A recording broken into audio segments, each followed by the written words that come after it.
Hi అండి అందరికీ. ఈరోజు మన ఛానల్లో తెలంగాణ స్పెషల్ నాటుకోడి కూర ఎలా వండాలో చూద్దాం. ముందుగా నాటుకోడిని పొయ్యిలో కాల్చుకోవాలి. కాల్చుకున్న తర్వాత ఫ్రెష్గా కడుక్కోవాలి. కట్ చేసుకున్న పీస్లలో వెల్లుల్లి పేస్టు, అల్లం పేస్టు, కుడక పొడి కొద్దిగా వేసుకొని కలుపుకోవాలి. తర్వాత కొంచెం ఆయిల్ వేసుకోవాలి. 4 టేబుల్ స్పూన్ల కారపొడి, కొంచెం ఉప్పు,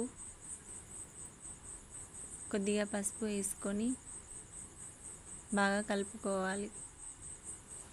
కలుపుకున్న మిశ్రమాన్ని పక్కన పెట్టి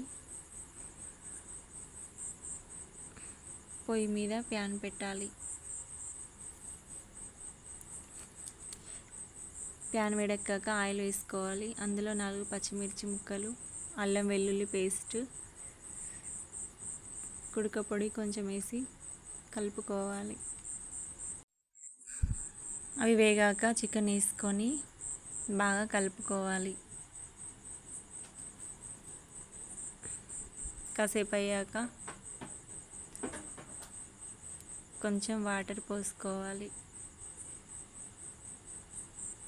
వాటర్ పోసిన తర్వాత కొంచెం ఉడికిన తర్వాత కొద్దిగా మసాలా పొడి, కొత్తిమీర వేసుకొని కలుపుకోవాలి. అంతే అండి, ఎంతో టేస్టీకరమైన నాటుకోడి కూర రెడీ. మీరు కూడా ట్రై చేసి చూడండి. Thank you for watching. Please subscribe.